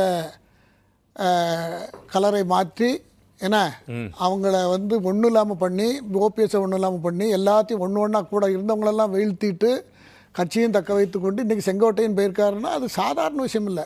அதுக்கு காரணம் பாஜக. ஒரு நிமிஷம் அது எப்படி பாஜக இருக்க முடியும்? அப்படி இருந்தால் பாஜக 2017 பாஜக அதை வந்து ஜெயலலிதா இறந்த உடனே அதை ஒன்றும் இல்லாமல் பண்ணியிருக்க முடியுமே? இதை செய்கிறதுக்காக பாஜக உலகத்தில் எங்கே மூலம் முடுக்கல என்ன நடந்தாலும் எல்லாம் பாஜகங்கிறதுங்கிறது நீங்கள் எப்படி அனுமதிக்கீங்கன்னு எனக்கு புரியல. அவர் திரு பாவலன் தான் நான் சொல்லிட்டு அதை நீங்கள் தடுத்துருக்கணும். அப்போ என்ன செஞ்சாங்கன்னு ஒரு வார்த்தை நாங்கள் கேட்டால் நல்லா இருக்காது. நீங்கள் கேட்கணும். நீங்கள் கேட்பீங்க நான் எதிர்பார்த்தேன். முடிய போகுது இல்லை டைம் எல்லாம் முடிச்ச உடனே அவருக்கு டைம் கொடுங்க. ஒரு மத்திய அரசு நடத்தி கொண்டு இருக்கிறது பாஜக அரசு. அதுக்கு 1000 பிரச்சனைகள் இருக்கிறது, நடத்தி கொண்டு இருக்கிறது. கூட்டணியில் இருக்கிறது. கடந்த தேர்தலில் 18% ஓட்டு வாங்கியிருக்கிறது. அதிமுக 20% ஓட்டு வாங்கியிருக்கிறது. கூட்டணி இடையில உடைந்திருந்தாலும் திரும்ப செட் ஆகிருக்கிறது. அதுலேயும் எல்லாருக்கும் ஒருங்கிணைக்கணும்னு சொல்லிக்கிட்டு இருக்காங்க. இதெல்லாம் அங்கே அந்தந்த கட்சியில் அவங்கவுங்களுக்கு இருக்கிற கௌரவ பிரச்சனைகள். டிடிவி எங்கள் பிரைம் மினிஸ்டர் பார்க்க அனுமதிக்கலன்னு அவருக்கு வருத்தம் இருக்கலாம். ஓபிஎஸ் லெட்டர் எழுதியும் அவருக்கு கிடைக்கலன்னு வருத்தம் இருக்கலாம். அது யார் அதை சரியாக ஃபாலோ பண்ணலைங்கிறது தெரியல. இதெல்லாம் தான் பிரச்சனையே தவிர இதுக்கு அதிமுக பிரச்சனைக்கு அவர் தான் காரணம்னு திருமா அவர்கள் சொல்றாரு. அவரு என்ன சொல்றாருன்னா, செயல்பட முடியாத அளவுக்கு சசிகலா முடக்கப்பட்டிருக்கிறார். முன்னாள் முதலமைச்சர் பன்னீர்செல்வம் தனிமைப்படுத்தப்பட்டு நிற்கிறார். தனி கட்சி துவங்கி நடத்துகிறார் தினகரன். இதுக்கெல்லாம் காரணம் வந்து அதிமுக நடக்கக்கூடிய குழப்பத்துக்கு காரணமே பாஜக. அது எதுக்கு அப்படி சொல்றாங்கன்னா பாஜகவை கண்டு பயப்படுறாங்க. என்ன பயம்? அவங்களுக்கு வேற பயம் அதானே. அதாவது ஒரு பயம் இருந்தா தான் இதெல்லாம் சொல்ல முடியும். இல்லைன்னா அதிமுக எடப்பாடி தான் இவ்வளவு பண்ணிட்டு இருக்காருன்னு சொல்லலாமே. நேரடி எதிர்கட்சி வந்து தமிழ்நாட்டில் அதிமுக. ஏன் இவங்க அதை சொல்லலை? ஐஸை கொடுத்தா சாப்பிட தெரியாதா பழனிசாமிக்கும் அதிமுக இருக்கிற கட்சிக்காரங்களுக்கு? பிளேட்ல சாப்பாடு சாப்பிட தெரியாதா? அவருடைய இஷ்டங்க. அதெல்லாம் அப்படி பார்த்தா நிறைய சொல்லலாம். அதனால சொல்லுங்க. அதனால ஒருத்தர இது வந்து ஒரு புனைக்கதையை நம்பியே நம்ம விவாதம் நடத்திட்டு இருக்கோம். அதை விடுங்க, 4 காரம் விடுங்க சார். அதுதான் அதிமுக என்கிற ஒரு கட்சி 4.5 வருஷம் ஒரு ஆட்சி நடத்தி இருக்கிறார். ஏன்னா அது ஒரு 35 வருஷம் ஆண்டு இருக்கிறது இந்த நாட்டில்.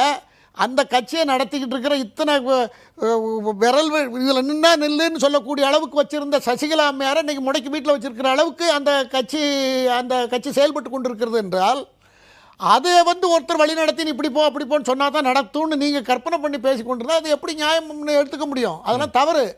அதுக்கு டைமும் கிடையாது. என்ன இருக்கோ அதை சொல்றாங்க. அதையே அந்த கூட்டணியவே திரு தினகரன் வந்து ஒரு 10 நாளைக்கு முன்னே என்ன சொன்னார்? ஓபிஎஸ் விலகும் பொழுது இதை வந்து ஓபிஎஸ்ஸை வந்து என்டிஏ வந்து அகாமடேட் பண்ணியிருக்கணும் அப்படின்னு முதல்ல ஒரு வார்னிங் கொடுத்தாரு. அதுக்கு ரெண்டாவதும் அதுக்கு ஒன்றும் ரெஸ்பான்ஸ் இல்லைன்னொடனே அவர் நான் அதுலேருந்து விலகிறேன்னு இப்போ விலகியிருக்காரு. இதெல்லாம் யார் இது அந்த கூட்டணியை, அதாவது அதிமுகவில் என்டிஏல இருக்கிற கூட்டணியவே அவங்க சரியாக ஒருங்கிணைக்க முடியல. நேற்று ஒரு விவாதம் நடக்குது, பாட்டாளி மக்கள் கட்சிக்கு உடைப்புக்கும் அவர் தான் காரணம்னு. இதெல்லாம் என்ன? இதெல்லாம் அதாவது உண்மையை விட்டுட்டு நெஜத்தை விட்டுட்டு நிழலை போய் பிடிச்சி வாதம் பண்ற மாதிரி இருக்கு. நிழல் நெஜம் வந்து தனியா இருக்கு ஒரு இடத்துல. அந்த நெஜத்தின் பிம்பம் நிழலா இருக்கும் இல்லையா? நிழலை வச்சு தான் விவாதம் இங்க. அதனால அதெல்லாம் விட்டுட்டு இந்த ஃபேக்டை பத்தி பேசுங்கிறது தான் என்னுடைய இது. இப்ப விஷயத்துக்கு வருவோம். இப்ப திருமாவளவன் அவர்கள் கடந்த வருஷமா 2 வருஷமாவே அவருக்கு வந்து ஆதவ அர்ஜுன் காலத்துல இருந்து பிரச்சனை ஆரம்பிச்சிருக்கு. அவருக்கு நிறைய சீட் வேணும் இந்த தடவை. அதுக்கு அவர் எதிர்மறையாக பேசுவார். ஆனால் நல்ல பேச்சாளர், நல்ல நாலேஜபிள் பர்சன். அவர் பழைய ஆரம்ப நிலையில இருந்து இப்ப நிறைய மாறி இருக்காரு. ரொம்ப நாகரிக அரசியலுக்குலாம் அவர் வந்திருக்கிறார். அதுல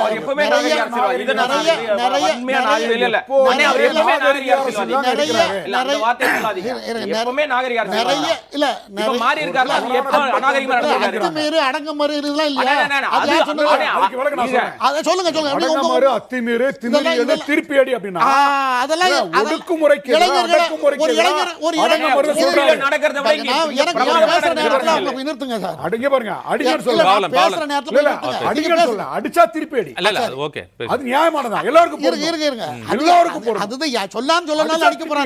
சொன்னாலும் சொல்லலனாலும் யாரை அடிச்சாலும் சும்மா இருக்க போறான்னு திருப்பி அடிக்கதான் செய்வோம். அதுக்கு அது ஒரு தலைவரா சொல்ல வேண்டிய அவசியம் இல்லை. அதை விட ஒரு பெரும் மோசமான வார்த்தை தெரியும், ஒவ்வொரு இளைஞன் மேலேயும் 10க்கு 15 கேஸ் இருக்கணும், அவன் தான் உண்மையான வீசிக்கான்னு சொல்லியிருக்காரு. சாதி ஒழிப்புக்காக இதெல்லாம் என்ன சாதி? இதெல்லாம் தலைவர்கள் பேசுறதா? அதனால அதெல்லாம் விட்டுருங்க. அதெல்லாம் நீங்க எல்லாம் தோக்க போய் பேசுறேன். அதை விடுங்க. உங்களுக்கு அவகாசம் தரேன். தலைவருக்குரிய பண்பு அதெல்லாம் அதுல வராது. தலைவர்கள் போராடுற போலீஸ் வழக்கு அதெல்லாம் இருக்கட்டும் சார், விடுங்க. அதெல்லாம் இப்ப சட்டம் மட்டும் சொல்லலையே. இப்ப அதெல்லாம் இருக்கு. போராடுகிறோம், அரசு வழக்கு போடல, 10 வழக்கு போடல, சம்பாதிக்கிறோம். ஒரு கேள்வி, இப்போ அதிமுக சேர்ந்த பொதுச் செயலாளர் எடப்பாடி பழனிசாமியோ முதலமைச்சர் மு.க. ஸ்டாலினோ இது போன்று சொன்னால் அது சரியானதாக இருக்குமா, ஏற்கத்தக்கதாக இருக்குமா அப்படிங்கிற ஒரு கேள்வி ஒரு வருதா? இல்லங்க, அதாவது சொல்லிட்டா அப்புறம் அவர் பேசட்டுமே. என்னுடைய இது முடிஞ்சிடும் அதுக்கப்புறம், என்ன டைம் ஆயிட்டுது. அதாவது அவர் ஒரு வருஷமாக ஆதவர்ஜின் அங்கே இருக்கும் பொழுதுலேருந்தே அது ஆரம்பமான விஷயம். வேங்க வயல் பிரச்சனை, மதுவுக்கு எதிர்ப்பு தெரிவித்தது, கம்யூனிஸ்டுகள் சேர்ந்து பேசினது, இது எல்லாமே நடந்து கொண்டிருக்கிறது. எல்லாரும் கட்சியை ரெக்கக்னைஸ் பண்ணணும், ரெக்கக்னைஸ் ஆகணும், 12 சீட்டு வாங்கணும் அப்படிங்கிறத குறியா வச்சிருக்காங்க. இந்த தடவை திமுக அது எப்படி கொடுக்க போகுதுங்கிறதுலாம் தெரியாது. அதுக்கு இடையில உள்ள இன்னொரு 3-4 மாதங்கள் இருக்கின்றன. அந்த 3-4 மாதங்களுக்குள் என்ன வேணாலும் நடக்கலாம், யார் வேணாலும் எங்கே வேணாலும் போகலாம், எங்கே வேணாலும் இருக்கலாம். யாருக்கு ஃப்ளெக்சிபிலிட்டி, யாருக்கு தங்களுடைய கட்சியை வளர்ப்பதற்கு எங்கெங்கெல்லாம் ஸ்கோப் இருக்கோ அதை எல்லாரும் பயன்படுத்திக்குவாங்க. இது இயற்கை தான். அதுவும் கிட்டத்தட்ட 20-25 வருஷமா களத்தில் போராடி கொண்டிருக்கிற ஒரு கட்சி, கிட்டத்தட்ட ஒரு 25% மக்களை கொண்ட ஒரு கட்சி. விசிகாவில் 25% மக்கள் இளைஞர்கள் இருக்கிறார்கள். அந்த கட்சிக்கு அவர் தலைவராக இருக்கிறார். ஆகையினால அவருக்கு கோரிக்கைகள் எல்லாம் நியாயமானதுதான். அவர் கேட்டு பெறது அவருடைய ரைட்டு. ஆனால் அதுக்கு ஸ்டண்ட் அடிச்சு தான் கேட்கணுங்கிற அவசியம் இல்லை. கேட்கக்கூடிய இடத்துல அவரும் இருக்கா, கொடுக்கக்கூடிய இடத்துல அப்படிதானே முதலமைச்சர் சொல்றாரு. பொது வழியில எனக்கு அவர் கேட்போம் நான் கொடுப்பதுன்னு யார் கேட்டா? நீங்க எத்தனை சீட்டு கேட்க யாரும் கேட்கல. 2 சீட்டுக்காக 2 சீட்டுக்காக நாங்கன்னு அந்த வார்த்தை யார் கேட்டு எதுக்காக பதில் சொன்னாரு? நான் எங்களை முழுக்க சொல்றது பூரா எதிர்க்கட்சினா இல்ல, அது திடல். அவரு ஒரு அமைப்புல ஒரு நிகழ்வுல பேசுறாரு, ஒரு நிகழ்வுல பேசுகின்ற போது அந்த விஷயத்தை சொல்றாரு. அதுதான்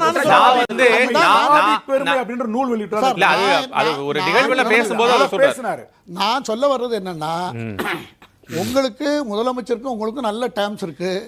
நீங்க எப்ப வேணாலும் போய் வீட்லயோ அறிவாலயத்திலயோ எங்க வேணாலும் போய் பேசலாம். உங்களுடைய நீங்களோ எல்லா கூட்டணி கட்சிகளும் அப்படி பேசலாம்.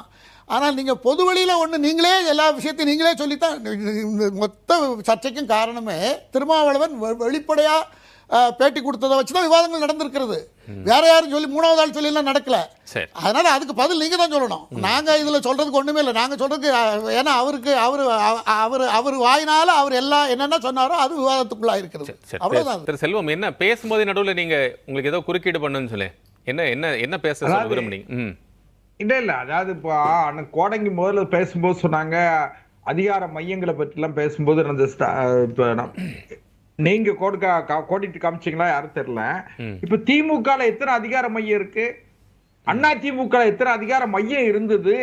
அதனால அதிகார மையங்கள் ஒருத்தர் அதிகாரத்துக்கு வரும்போது அவங்க வீட்டுல இருக்கிற எல்லாரும் மாண்பு முதலமைச்சருடைய துணைவியார் அவர்களே கூட இப்பொழுது ஒரு அதிகார மையமாக இருப்பதாக சொல்கிறார்கள். மருமகன் ஒரு அதிகார மையம், மகன் ஏற்கனவே துணை முதலமைச்சர், இன்னும் அவங்க வீட்டுல இருக்கிற எல்லாரும் உற்றார் உறவினர் அனைவரும் அதிகார மையங்கள் தான். ஒண்ணு. 2வது, அண்ணன் திருமாவளவன் அவர்கள் கள்ளக்குறிச்சியில கள்ளச்சாராயம் சாப்பிட்டு அரசாங்கத்தில், அதாவது மதுவிலக்கு இருக்கு, ஆனா கள்ளச்சாராயம் சாப்பிட்டு 67-68 பேர் உயிரிழந்தாங்களே, அதை மடைமாற்றம் செய்யறதுக்காக அவர் ஒரு மாநாடு நடத்துறாரு அண்ணன் திருமாவளவன். அதுல திமுக காரங்க 2 பேரும் போய் திமுக அந்த மாநாட்டினுடைய நோக்கத்தை க்ளோஸ் பண்ணிவிடுச்சு. அதனால திமுக எப்பவுமே எப்படின்னு கேட்டீங்கன்னா அண்ணன் திருமாவளவன் போன்றவர்களை கருவேப்பிலையாக பயன்படுத்துவார்களே தவிர கரியா பயன்படுத்த மாட்டாங்க. ஏன்னு கேட்டீங்கன்னா அவருக்கு இப்ப தேர்ட் பிளேயரா வந்து திரு விஜய் அவர்கள் வந்து களத்துக்கு வந்திருக்கிறதுனால ஒருவேளை திமுக கூட்டணியிலிருந்து 1-2 கட்சிகள் இடமாறு தோற்றப்பிழை இடமாறுமானால் ஆனா திருமாவளவன் திமுக தங்குவாரு. அப்படி இல்லைன்னு சொன்னா 2017 இருந்து கூட்டணியில் இருக்கக்கூடியவர்கள் இப்போது போவதற்கான தேவைகள் தான் இருக்கா? நல்ல கதை, நீங்க அரசியல்ல இருந்து சினிமாக்குள்ள வந்துருங்க, நல்ல கதை சொல்றீங்க. இல்ல பாருங்களேன், நிச்சயமா பாருங்க. அதான் சொல்றேன், நான் என்ன சொல்றேன்னா இப்ப அண்ணன் திருமாவளவன் மட்டும் சொல்லல, எல்லா கட்சிகளுக்குமே சில நெருக்கடிகள் இருக்கிறது. காங்கிரஸ் கட்சியுமே என்னன்னு கேட்டீங்கன்னா தனக்கு ஒரு அதிகாரம் வந்துச்சுன்னு சொன்னா பயன்படுத்த. கடந்த காலங்கள்ல காங்கிரஸ் கட்சி 1996ல காங்கிரஸுக்கு ஒரு மிகப்பெரிய வாய்ப்பு வந்தது, 2006ல வாய்ப்பு வந்தது. இதெல்லாம் 2006ல மைனாரிட்டி சர்க்கார் கலைஞர். ஆனா அன்னைக்கு காங்கிரஸ் நினைச்சிருந்தா அமைச்சரவையில பங்கெடுத்திருக்கலாம். ஆனால் கலைஞருக்கே இருக்கிற ராஜதந்திரத்தை பயன்படுத்தி பாட்டாளி மக்கள் கட்சியை கையில வச்சுக்கிட்டாரு. அதனால காங்கிரஸ் ஒண்ணும் பண்ண முடியல. ஆனால் காங்கிரஸ் அமைச்சரவையில, மத்திய அமைச்சரவையில திமுக பங்கெடுத்தது, மாநிலத்துல பங்கு கொடுக்கல. அதனால திமுக இனிக்க பேசுவார்கள், இதயத்தில் இடம் கொடுப்பார்கள். அதனால நீங்க அந்த திருமாவளவன் எல்லாம் பெரிய தலைவரா வளர்த்து விட்டுருவாங்க, அல்லது அவரை வளர்ந்து கொண்டிருக்கிற அவருடைய வளர்ச்சியை அனுமதிப்பாங்கன்னு மட்டும் நினைக்காதீங்க. ஆனா அந்த திருமாவளவன் அவர்களே சில நேரங்கள்ல விரக்தியில பேசுறாரு.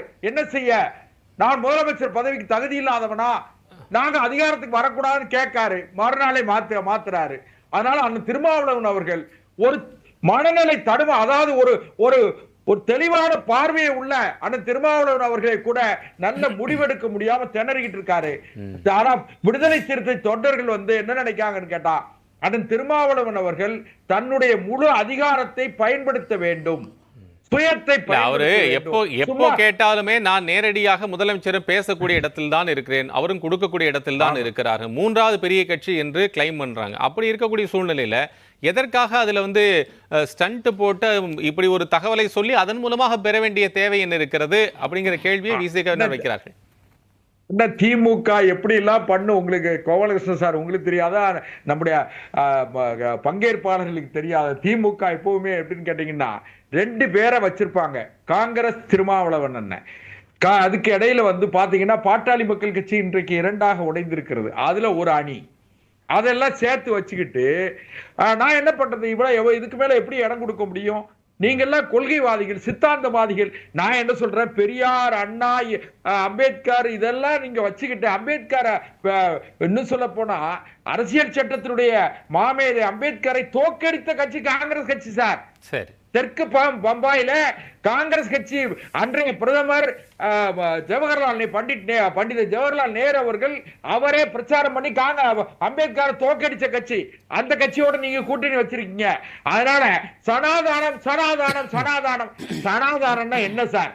இப்ப நானும் பாவலன் சாரும் நாங்க 2 பேரும் சனாதனவாதிகளும் தோற்கடிச்சாங்க. வழக்கமா வந்து பாஜகவை சேர்ந்தவர்கிட்ட எந்த, ஆனா என்ன ஒரு நிமிஷம், பாஜகவை சேர்ந்தவர்கிட்ட எந்த கேள்வி கேட்டாலும் மிக பிரமாதமா நம்ம என்ன கேள்வி கேட்கிறோமோ அதை விட்டுட்டு அதுக்கு நம்ம எதிர்பார்க்காத முடியாத இன்னொரு கேள்வியில பதில் சொல்லுவாங்க. தமிழ்நாட்டு அரசியல் குறித்து பேசிட்டு இருக்கும்போது அம்பேத்கரை தோற்கடித்த கட்சி, இன்னும் நேரு காலத்து கட்சி அப்படினே பேசிட்டு இருக்காங்க. இங்க என்ன நடந்துகிட்டு இருக்கோ அதுக்கு வாங்க, இங்க இருக்கிற அவர் இடையில ஒரு கேள்வி கேட்டார், அந்த கேள்வி உங்ககிட்ட முன்னாடி வைக்கிறேன். இந்த மதுவிலக்கு மாநாடு என்று திருமாவளவன், ஆனா செல்வம் சார் ஒரு நிமிஷம், மதுவிலக்கு மாநாடு திருமாவளவன் அவர்கள் நடத்தியதை திமுக கட்சியிலிருந்து 2 பிரதிநிதிகள் அனுப்பி அந்த மடைமாற்றம் செய்தது என்று சொன்னார். அப்படித்தான் அதை பார்க்க வேண்டியிருக்கிறது. பாவலன் அவர்கள் சொல்லுவது போல மையத்திற்கு தான், மத்திய அரசுக்கு தான் அந்த கோரிக்கையை வைத்திருக்கோம் அப்படின்னு, அது நகைப்புக்குரியதாக இருக்கிறது. இல்ல ஆக்சுவலா என்னன்னா, உண்மையிலேயே நான் ஏன் அந்த அந்த அந்த அந்த நேரத்தில் அந்த ரியாக்ஷன் அப்படின்னா, நிஜம் அதுதான். இங்க பிரச்சனையே எங்க வருது அப்படின்னு சொன்னா, நீங்க ஒட்டுமொத்த மதுவிலக்குன்னு குஜராத்தை காமிக்கிறாங்க இல்லையா, அவர் பாணிலேயே நானும் வரேன். தமிழ்நாட்டு அரசியல் விட்டுட்டு அங்க போறேன் நானு. அங்க ஒட்டுமொத்த மதுவிலக்கு, அங்க கள்ளச்சாராய சாவு 100க்கு மேல போச்சு. என்ன நடந்தது, யாரால நடந்துச்சு, ஏன் நடந்தது, குஜராத் யார் பார்வையில் இருக்கு, யார் கட்டுப்பாட்டுல இருக்கு, எத்தனை ஆண்டு காலம் அவங்க கட்டுப்பாட்டுல இருக்கு. இதை பேச ஆரம்பித்தால் ஒட்டுமொத்தமாக எல்லா இடங்களிலும் அந்த சிக்கல் இருக்கு. என்பதற்காகவே நீங்கள் நியாயப்படுத்தாதீங்க, உங்களை நியாயப்படுத்தாதீங்க. அண்ணே நியாயப்படுத்தாதீங்க, இருக்கிற பிரச்சனை சிக்கலை சொல்றேன், நடைமுறை சிக்கலை பேசுங்க. இங்க என்ன பிரச்சனை போயிட்டு இருக்கு, எது நம்முடைய தமிழ்நாட்டு மண்ணுக்கு எது தேவை, எது தேவையில்லை, அதுதான் இங்க பிரச்சனையே. இங்க யார் ஆள வேண்டும் என்பதை யார் தீர்மானிக்கணும்?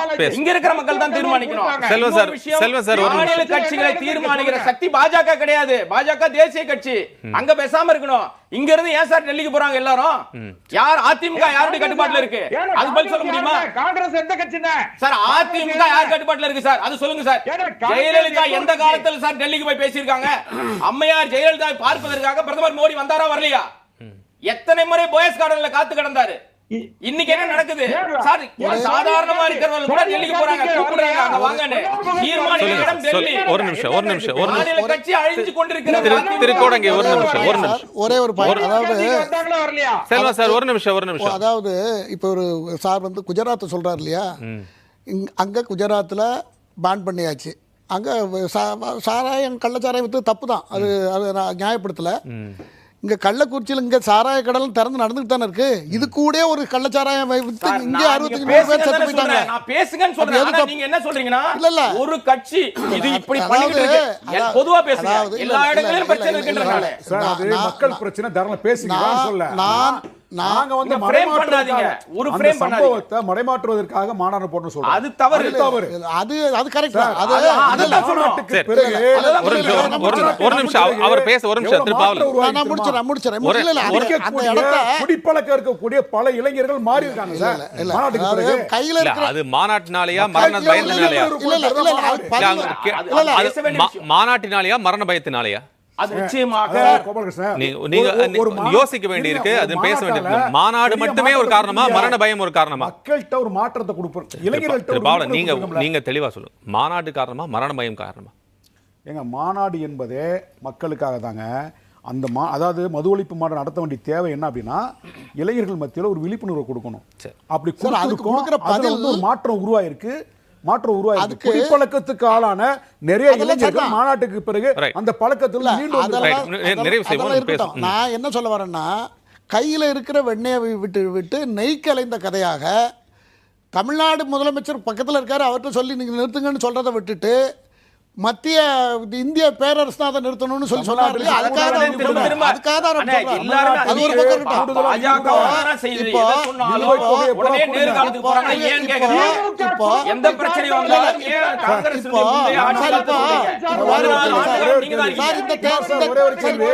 நீங்க தமிழ்நாட்டில் தான் இருக்கீங்க, அண்ணன் குமார் அண்ணன் அவர் செல்வன் தமிழ்நாட்டில் இருக்கீங்க. திமுக அரசு ஒன்றிய அரசு கேட்கக்கூடிய நிதி திமுகவிற்காக கேக்குதா, தமிழ்நாட்டு மக்களுக்காக கேக்குதா?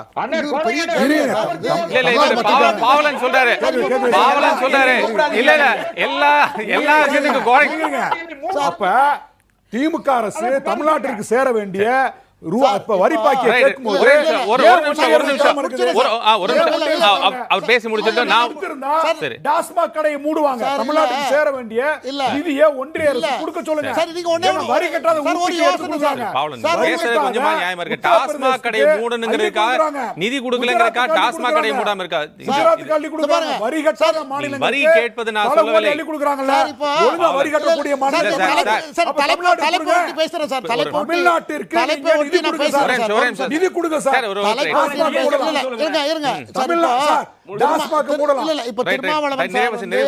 திருமாவளவன் சார் சொன்னதுல இருந்து நான் என்ன எனக்கு புலப்படுது அப்படின்னு சொன்னால், இப்ப அரசாங்கத்துக்கு லேட்டஸ்டா இந்த டிஜிபி அப்பாயின்மெண்ட் இருக்கு இல்லையா, அதுல ஒரு சிக்கல் கோர்ட் திருப்பி அனுப்பிச்சிருக்கிறது. இவர் வெங்கட்ராமனுக்கு தமிழ்நாடு ஏற்கனவே இல்ல 3 மாசத்துக்கு முன்னே அதை முறைப்படி ப்ரொசீஜரை ஃபாலோ பண்ணாம இவர் இஷ்டத்துக்கு போட்டுட்டாருன்னு சொல்லி திருப்பி அனுப்பிச்சிருக்காங்க. அது ஒரு மைனஸ். இப்போ அந்த பிரசிடென்சியல் ரெஃபரன்ஸ் அதுலயும் தமிழக அரசுக்கு எதிராக தான் தீர்ப்பு வரும். அது கிட்டத்தட்ட எல்லாம்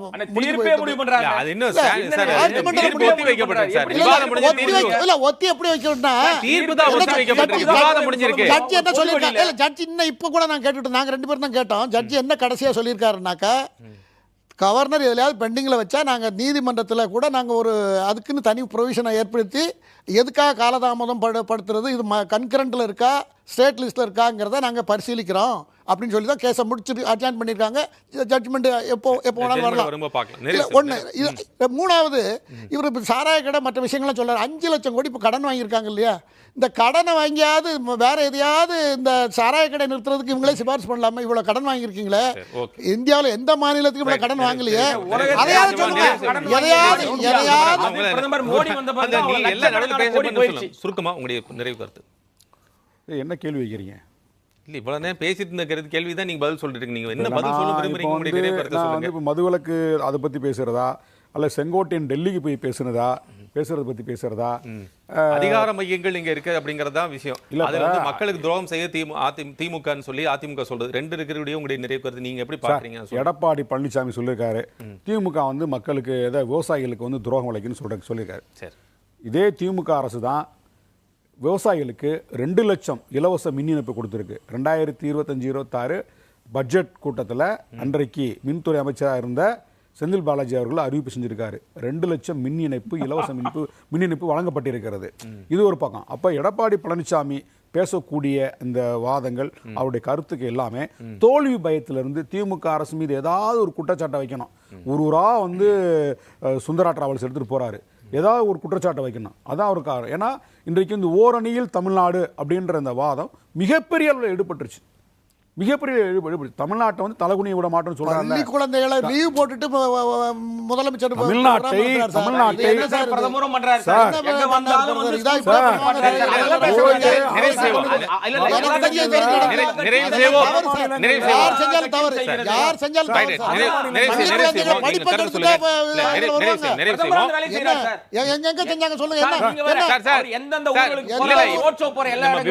விவாதத்துக்கு நேரம் கடந்து